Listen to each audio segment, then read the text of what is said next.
Hello, everyone, and welcome to Inside the EntreMD Business School. I am your host, Dr. Tamara Beckford, and we have an exciting guest here today, Dr. Kim Tranquada. I'm going to have her introduce herself, tell you all about her business and where she is located. Go ahead, Dr. Kim, take it away.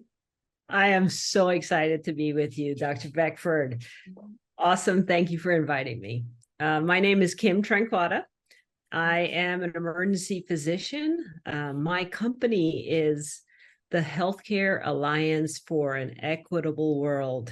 And our company is, I tell people, it's not really located anywhere. It's based in cyberspace. Yes. We provide telehealth services focused to the places in the world that need it the most, so low and low middle income countries. And we work primarily internationally. Now, there is also need in the United States, so we are absolutely open to working for those areas of need. But right now, our work is focused internationally. Love it. Your work is focused internationally. Tell us some of the countries where you are venturing and helping at this time. Yeah, I am so excited. This is a very new company. I started in May of 2022. So we're a little over a year old. And since then, we have done three trips, three missions with a big tech company called VC in the Philippines, working in small communities that are under-resourced, our goal in the Philippines. And right now we're also working on another collaboration to do several pilots in Kenya and Uganda.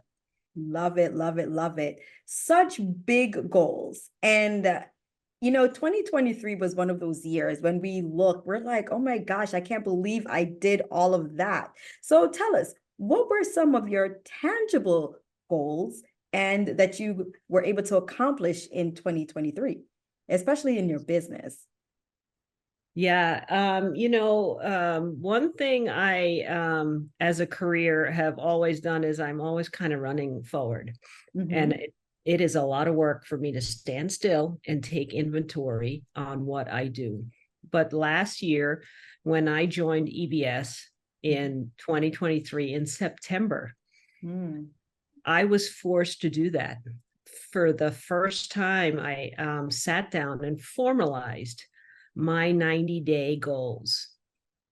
And I have to say, coming in on what felt like everybody was ahead of me, I felt behind. I felt like, boy, can I do this? Struggling a little bit. But I wrote those. I said, whatever, I'll do it, right? You have to do it to learn. I've always been that kind of, yeah, this doesn't feel great. It feels really uncomfortable. Let's try it. We'll see what happens. Absolutely. And I wrote down those 90-day goals. And I was shocked at the end of those 90 days on how many of those items that felt like a stretch only 90 days before I had accomplished and exceeded. Things like starting a podcast, listening to my classmates talk about podcasts and coaching and these things. And, doing a global telehealth company, it was hard for me to start visualizing how those things fit into my business and my business plan. And so it took time. I needed to think about it. And how does this work for me? And I couldn't relate to marketing in the same way as people that have products or a business that they're selling. And I had to really work to bring it into how would this work for me?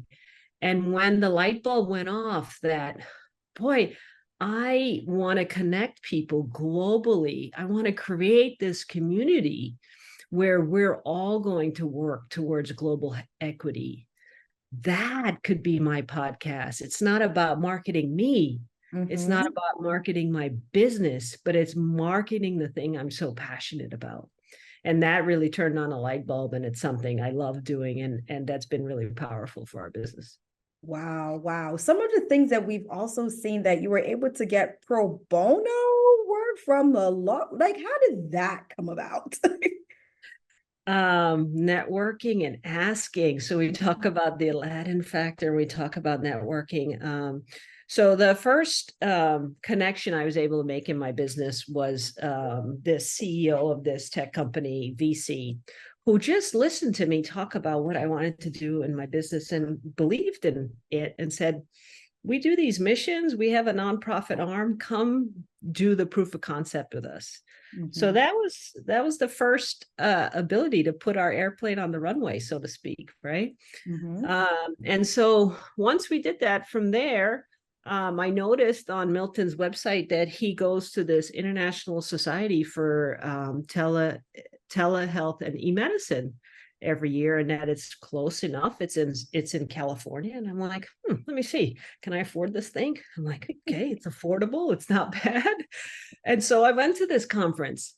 And there, I met people that were doing this kind of work a lot. Some of it tech focused, some of it regulatory focused. The legal company, international legal firm, DLA Piper, that does this work. At the time, I had legal representation to set up the company, kind of. And this, it was hard to get an American company that's not focused on international health to be able to help me do what I wanted to do. They were very regulatory and risk averse. And they were like, no, you can't do anything. No, you can't do anything. And I'm like, no, you don't understand. It's so opposite of EBS, right? We're always like, oh, I think we could do that.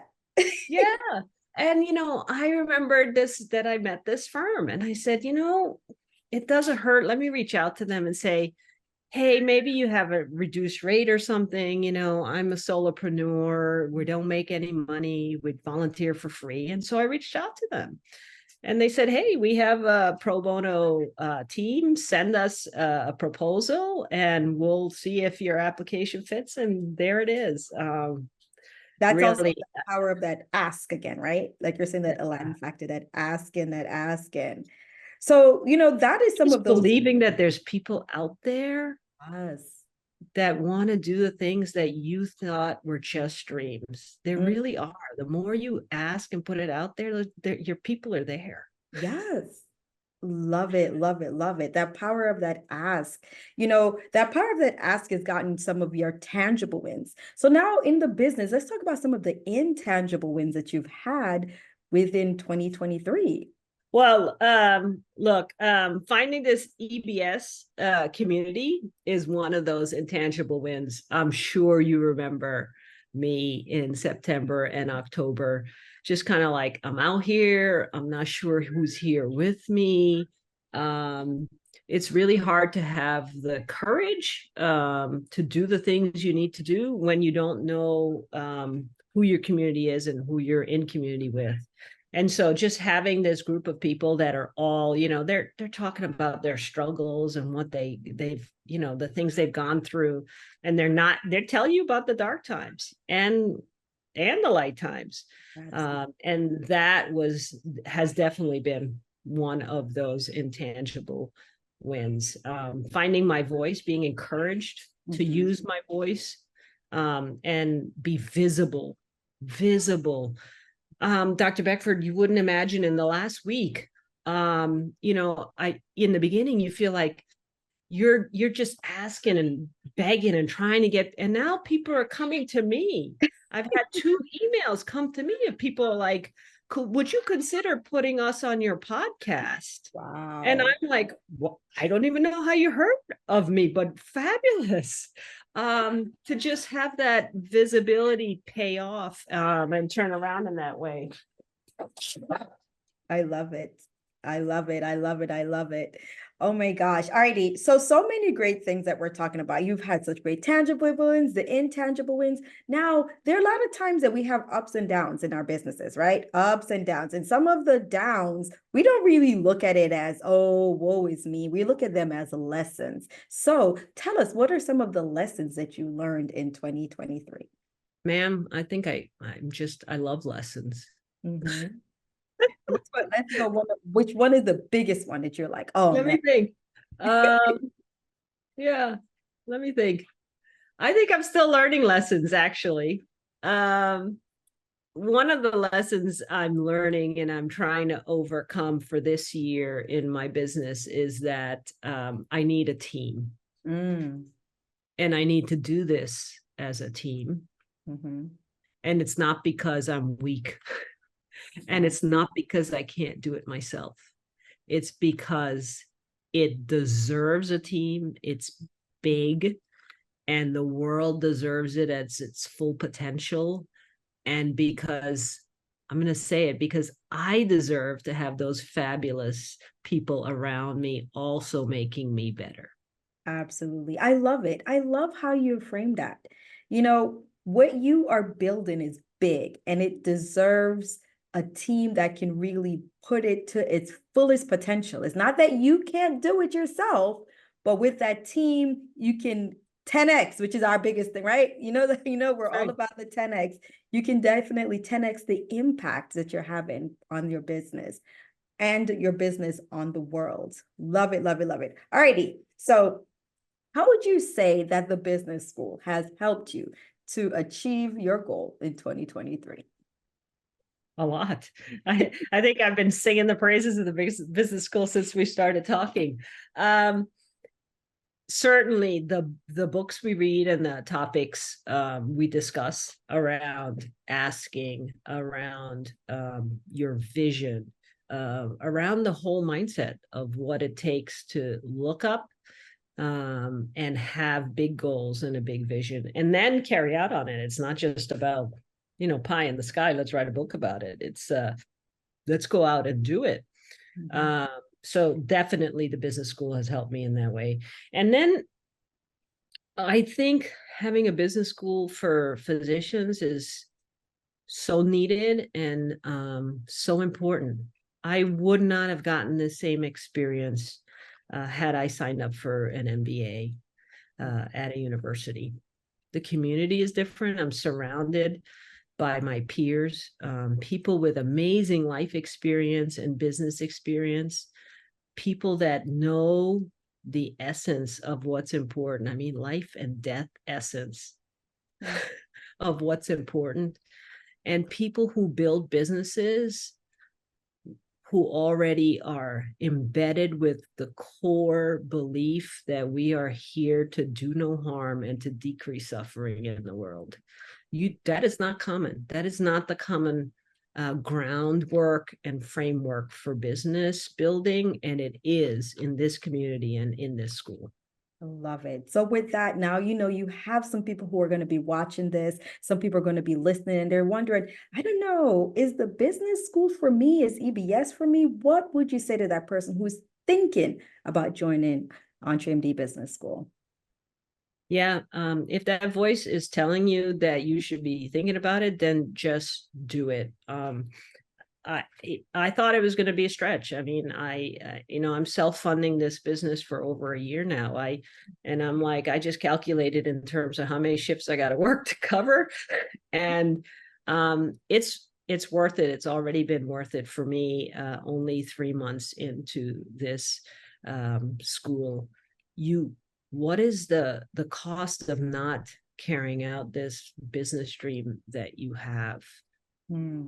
I know that especially right now, there's going to be so many doctors looking to change their lives. Coming out of the last 3 years, doctors are looking for change.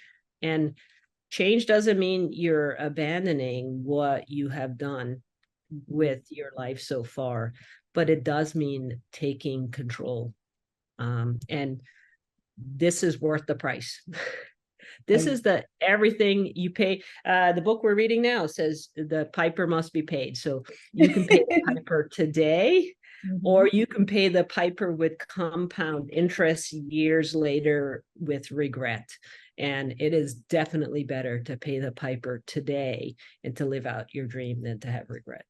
I love it. It's better to pay the piper today, live out your dreams, than to have regrets. Thank you so much, Dr. Kim Tranquada, who is building the telehealth business out there, helping those who are in areas that are underserved in the world. So not just here in the US, but throughout the world. And she is funding her dream. She has come in, she's learned to ask, she's getting things done pro bono, people are now asking her versus her going out there and asking others. And she's been in the school she started in September. At this recording, it is January. So it's 3 months. She did her 90 days and she has pushed herself far beyond what she thought was possible.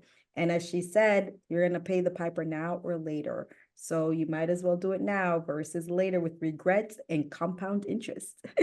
Alrighty, so we hope you enjoyed this time inside the EntreMD Business School. We will see you guys next time at the next episode. Thank you so much, Dr. Kim Tranquada, and we'll see you guys next time.